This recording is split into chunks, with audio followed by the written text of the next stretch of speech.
Dear students, it is my pleasure to address you in another MOOC course on trace and ultra trace analysis of metal ions using flame and flameless atomic absorption spectrometry. Basically, what we want to achieve in this course is to determine the metal ions. Why we want to determine the metal ions? The point is, so why do we want to determine the metal ions in the environment? Basically, man has been on this planet born and brought up and living on a diet of no metals. That means ever since man has appeared on the surface of the earth, most of the time the environment was very pure. If you look at the formation of the earth, geological evidence etc., you would know that long back earth and other planets were formed by sun, and then they are all revolving around each other. Slowly the earth cooled, and as it cooled, the water vapor condensed, and then because of the temperature again it evaporated, and then again cooled, again it rained and rained and rained and rained, like that for millions of years. So, whatever was on this surface of the earth before the man appeared, most of the metals and other materials had washed away into the sea, where they were diluted to a large extent. So, initially when the life forms appeared on the face of the earth, most of the life forms were born and nurtured on a diet of no metals, because the concentration of the metals in the sea was very less except for sodium, potassium, magnesium, chloride, sulphate etc. So, when man has appeared on the surface of the earth, again there were no metals on the surface of the earth, and the only metals available were sodium chloride, salts, some salts like sodium chloride, so magnesium sulphate etc. And then the water was available. Water was a solution of mineral salts, ponds etc. But as you know, clean water should not have any dissolved salts at all. Now, when we talk of metal ions, we also mean metal salts, because most of the metals in the solution are in water or in other aqueous solutions are in the form of salts, and these salts are ionized. So, when the man has been brought up on a diet of no metals, over a period of time, and when we think of present times, we are using nearly 50% of the metals in the periodic table in our day to day life. For example, if you look at a computer, a normal computer which we are very much accustomed, it will contain about 53 metals. Our mobile will contain gold, platinum, palladium, indium, lead, chromium, all these metals ions. So, once these life forms are, once the lifetime of such utilities are over, they are discarded and then thrown here and there, and all they will get corroded, and the corroded metals will enter into our soil, and then from the soil we grow the crops, and cows eat the crops and animals eat the crops, we eat the crops, and it forms a chain where metal ions are being circulated in our body. Now, as I told you, if we are born on a diet of no metals, we should not have any metals at all, but so many metals are coming, and unlike organic foods which do not contain metal salts, they are excreted without much problem, but metal salts have a problem of getting accumulated in our body. So, many metals which we are not accustomed to are getting accumulated in our body, and then the metal salts will interfere in the physiological processes, leading to unnecessary complications. Further than that, we also, for our modern living, we do mining, and then we take the metals, make them into jewelry, metals, and then plastics, chairs, furnitures, and so many other articles, and which will end up after their useful life in the on the soil or in the water. So, metal ions are one of the most dangerous elements in our ecosystem, which are not biodegradable. So,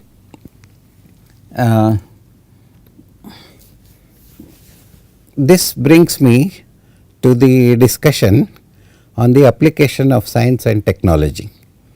So, in the modern times, what we expect is the application of science and technology for improving quality of life on the earth. It is an evolutionary ongoing process. The pace of adoption has been increasing at a breakneck speed in recent years. Adoption of SKT for human comforts such as food, clothing, housing, medicine, travel, entertainment, etc. It is a very visible process to all of us, and the use of science and technology for such materials is an aftermath. As an aftermath, what happens is the materials used will take the form of unwanted material, which has to be discarded or treated or reused. So, the problem of modern science is that the same advances that have made our life very comfortable are also making the life uncomfortable for us when their useful life is over. So, what we want to do is we use the same technology to solve the myriad problems confronting humanity. So, such examples include medicines for diseases, pollution control, etc. So, the same problem, many of the modern problems associated with our lifestyle are solved by inventing the medicines, tablets, and then other comforting materials, for example, ACs to make a room comfortable. Like that, all these things are the problems, are the benefits of the modern benefits to the modern society, and the same thing can be used to mitigate the environmental problems. So, fundamental science such as atomic and molecular structure has made rapid strides in the last century, and currently we are able to understand the atomic and molecular structure of the elements and compounds in terms of electronic and nuclear structure when they undergo a chemical reaction. So, why should we understand these things at all? The question comes because when we understand the structure of the atoms, structure of the elements, structure of the compounds, structure of the environment, structure of the earth, structure of the planet, structure of the astronomical bodies, we will be able to lead a better life. So, on the micro level, we need to understand things around us, and the smallest particles that influence our lifestyle we have to understand. So, we want to know the structure of the atoms and molecules, etc., So, atomic and molecular spectroscopy is a science that deals with it. It is an offshoot of the structural changes occurring during electronic and nuclear reactions.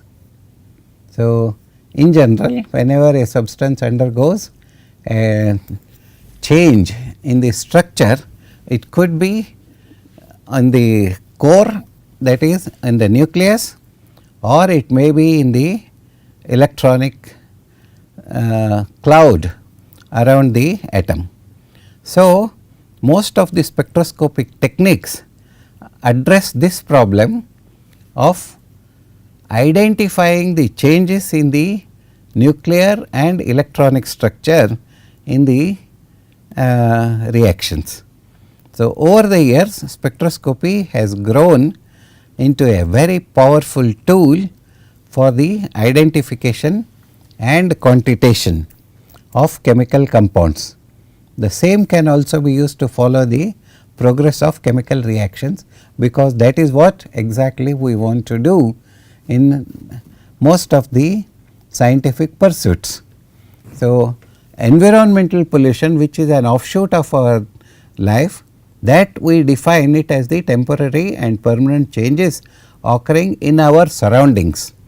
And what are these surroundings? These surroundings are air, water and land, which affect the quality of human life. It may be either temporary or permanent.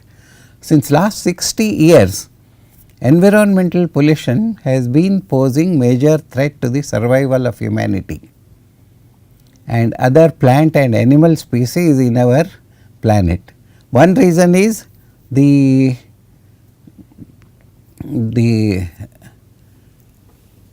lifestyle that brings a variety of compounds in our day to day life, and the second is the population explosion, which leads to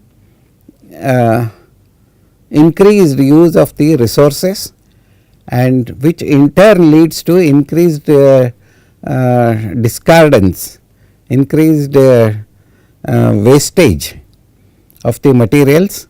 So, all these increased discarded materials will affect the quality of life in one way or another, and the only media which we know in general which affect the quality of life is the air we breathe, the water we drink, the food we eat and the soil in which we live.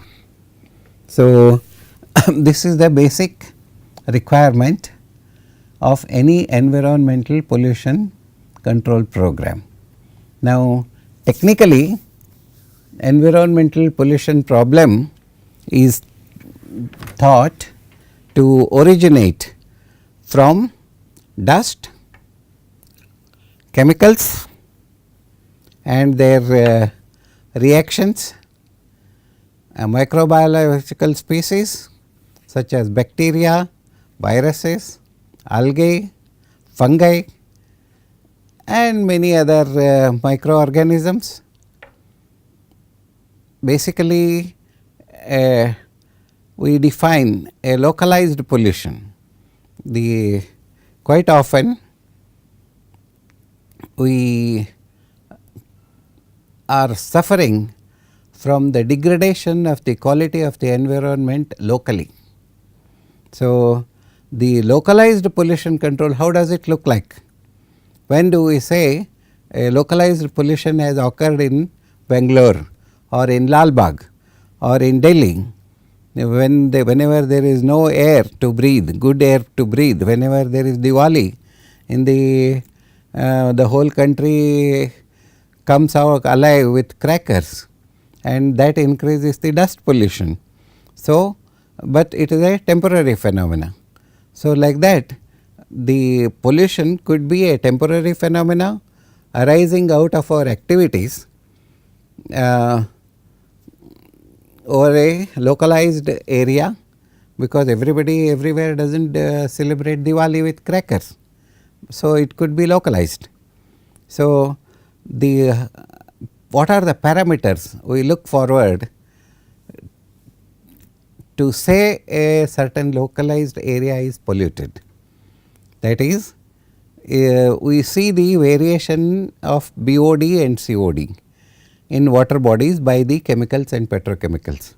So, we want to know what is the biochemical oxygen demand or chemical oxygen demand in water bodies. If the biochemical oxygen demand and COD are increasing, then we say water bodies are polluted. So, whenever we see dust particles in the atmosphere, we say atmospheric emissions are more. So, we have to take action to mitigate the atmospheric emissions. For example, industries may let out a lot of smoke and dust and particles and gases into the atmosphere, but that also leads to localized problems, because once the pollutants enter into the atmosphere, they get dispersed. So, when the dispersed concentration of the pollutant decreases beyond a certain level, to a certain level, we do not feel the discomfort. So, that is again a localized phenomena. Then there is a decomposition of organic matter in the air or water, and water or land. Whenever things decompose, they emit foul smell. We are all used to the foul smell in several of our cities, towns, localities, etc. Again, it is a localized pollution. And then we have another form of pollution, that is retrievable loss of metals in the environment. This is a serious problem, because whenever there are metals in the environment, we have the problem of adjusting the life, for all life forms must adjust to increased metal ion pollution. Sometimes what happens, if there is a increase in the pollution level, animals especially, they can migrate and go and live in some other areas, but man cannot do that. If you are living in Bangalore and then Bangalore is polluted, you cannot go to some other place because of several other economic and non-economic reasons. So, man is bound to a locality by his profession, by his work needs, by his work ethics, etc. Whereas animals do not have such restrictions, so they can avoid localized pollutions. Now, while it is true that pollution causes a variety of maladies, it is also possible to at least partially remedy the situation by physically and chemically removing the offending chemicals. Therefore, the procedure for environmental pollution control, that involves the determination of the pollutant, how much pollutant has come, what is the extent of pollution, and what exactly measures, what exact measures we take to intervene technically to remove the pollutant. And then it is also possible to estimate how much has been removed, that is post intervention evaluation. So, the basic idea of pollution and pollution control involves 3 steps, that is, first is estimate the pollution, second is technical intervention, followed by post intervention evaluation. So, fortunately, it is possible for us to employ the science and technology, especially the molecular spectroscopy, to qualitatively and quantitatively determine the pollutants in a given sample. So, what do we mean a sample? It may be air sample, it may be a water sample, it may be a soil sample, we call it in general a matrix. So, this matrix, which is not made of the elements which should not be there. For example, any material which contains extraneous materials to be used for analysis is known as matrix. So, for monitoring also, the spectroscopic methods offer a simple solution which is fast, reliable and cost effective. Now, we are going to study environmental analytical science in this course, and what it aims is at developing methodologies, instrumentation and or mathematical correlations and models that predict the environmental fate of the new and existing chemical compounds. It presents in a concise form the most important properties related to the chemical reaction, and the amount of substances that are present will be drawn as a conclusion. So, a thorough knowledge of the environmental analytical chemistry or science greatly helps us to measure the extent of environmental pollution damage, which in turn can be adopted for pollution control. Now, the majority of the compounds in this world are colorless, especially the chemicals, and hence they are not amenable for spectrophotometry. Spectrophotometry is a science which deals with the color of the substance.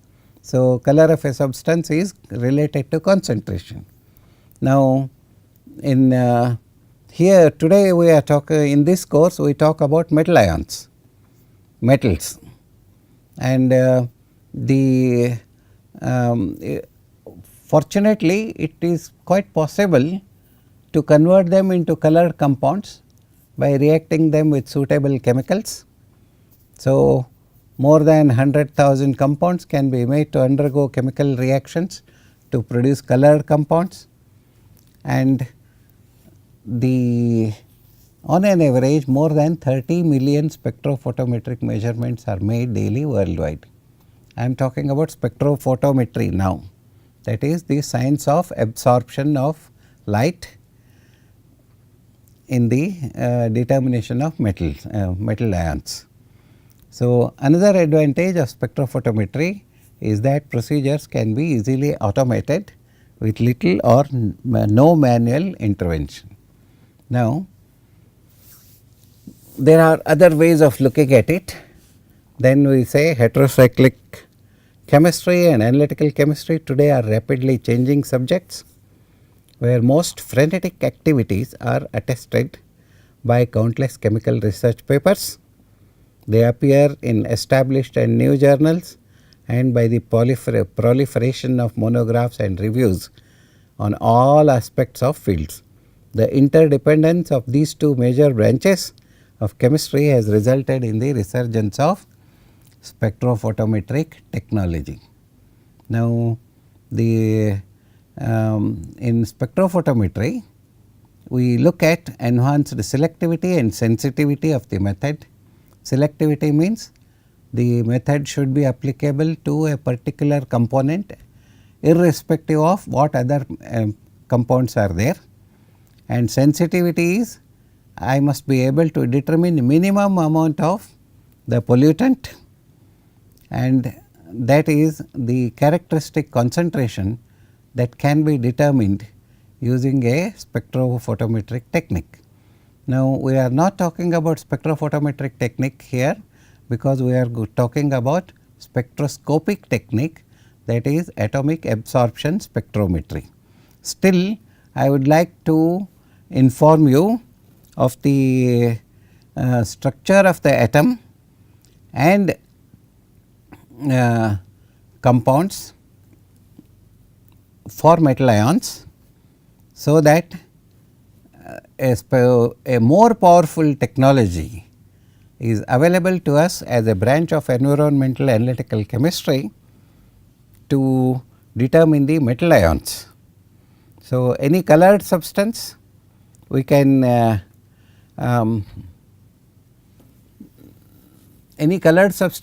do by spectrophotometry. What about metal ions? Many of them are not colored. So, we need some other technique which is not dependent upon the color reaction. So, that is spectroscopy, atomic absorption. That means any atom which absorbs a radiation, if it can be characteristic of an element, we should be able to follow the absorption of radiation by the element and we should be able to determine them. So, this course has therefore been designed to give you an insight into this aspect of pollution control by incorporating several scientific disciplines. Now, these disciplines include atomic and molecular structure. This we have to study anyway. Atomic and molecular structure. If we do not know the structure of an atom, how are we going to study the changes in the atomic structure? So, it is a basic important aspect of atomic and molecular structure that we should learn about the atomic and molecular structure, and then molecular spectroscopy, basis of molecular spectroscopy and basis of atomic spectroscopy, that we have to learn. And then we will learn about the instrumentation for spectroscopic equipments, and then we will learn the practice of spectrophotometry, fluorescence to some extent, phosphorescence, and we will not study turbidimetry and nephelometry, but we will study the atomic absorption. And then molecular spectroscopy also we can study, use the same atomic absorption technique for studying the molecular changes in a given substance, that is in the form of anions. That will be indirect determination, not direct determination. So, these aspects we are going to study in our course on atomic absorption spectroscopy. So, let us start looking at atomic and molecular structure, and in this this is still, we are still learning in the introductory stage. We look at atomic and molecular structure. What it is made up of, all of us know right from our high school days and college days, that the concept of the matter is made up of small tiny particles, discrete particles, and they are known as atoms. And even in our Hindu scriptures such as Vedas and Puranas etc., they refer to the descriptions of atoms and electrons and molecules. They were known as Anu, Paramanu and Kana. Paramanu means smallest structure capable of independent existence. Anu is smallest structure of a compound, of an element that is capable of independent existence, and Kana is the smallest structure of a compound. So, ever since right from our Vedic times, we were aware that all the atoms, all the materials were made up of atoms and Anus and Paramanas and Kanas. However, modern scientist John Dalton, he is the father of modern atomic theory, who provided the first scientific hypothesis of the structure of the atom as we know it today. That was in 1802, but we are still studying it. We have not finished the requirement of knowing the atom fully. What he suggested is that the matter is composed of tiny small particles called as atoms. He said atoms are indivisible. They are not, you cannot cut them into still smaller species. That was in 1802. We know now that we can cut the atoms also into different species. So, what else he said? Atoms of one pure substance differ in weight and other characteristics from those of other substances. That means, atoms of one element should be different from other elements, which we know is wrong now. But in 1802 it seemed to be the most logical thing to do, and further he suggested that union of atoms in definite numerical proportion results in chemical combination. This is a universal truth. For example, water is made of two elements, hydrogen and oxygen. They are combined in definite proportions to form water, that is a compound. So, like that we also take a look at subsequent developments in science that led to the expansion of atomic theory, and as a lot of people started working on the atomic structure, experimental data generated by a number of workers such as Michael Faraday, Rutherford and other Niels Bohr and other peers with the subsequently they worked on the fundamental particles, discovery of electron was made, X-rays were found, radioactivity was found, nuclear reactions were identified, and subatomic particles were found and to be existent, and now it is widely recognized that atoms are composed of several types of ultimate particles, some capable of independent existence outside the atom and some others capable of existing momentarily outside the atom or inside the atom. Inside the atom, what we mean? We mean is nucleus. Outside the atom means just outside the nucleus where electrons are revolving around it. And then some particles are generated due to chemical reactions which may have momentary existence, but may not be capable of independent existence. So, among the atomic components only basically there are three particles, namely electrons, protons and neutrons. They are recognized as stable particles. So, electrons are made of small but energetic negatively charged particles, and their existence was proved by J.J. Thomson. They are fundamental particles of all substances, which negates the John Dalton's theory. So, electrons are impart negative charges to objects in their paths and get deflected in applied electromagnetic and magnetic fields. Further, it was shown that they cause ionization in gases, expose photographic plates, they yield X-rays against suitable targets. When you take the electrons and bombard them on metals, you get X-rays, and these particles were known as electrons. The fundamental particles that generate these things are known as electrons, and he evaluated the ratio of the charge to mass, that is known as E by m. E is electronic charge and m is the mass for the electron from different sources, and showed them to be having identical in all elements. They have a charge of 4.80 into 29 into 10 raised to 10 ESUs minus and then atomic mass of 0.0005486 atomic mass units. Because we do not know the exact weight, we call them AMU. After Avogadro's number was found out, we know that the mass of atomic of an electron is 1.6603 into 10 raised to minus 24 grams. So, D. Broglie in 1925 advanced the theory that the electrons and protons also possess wave properties. That means, the electrons do not just move around like a heavy particle, but they also move as electrons, and as reflection and diffraction they also move as waves like this.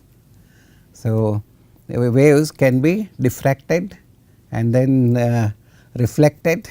If they fall on a reflecting surface, they can be thrown back in the opposite directions, and this forms the basis of extranuclear structure of the atoms. We will study more of it in in our next class.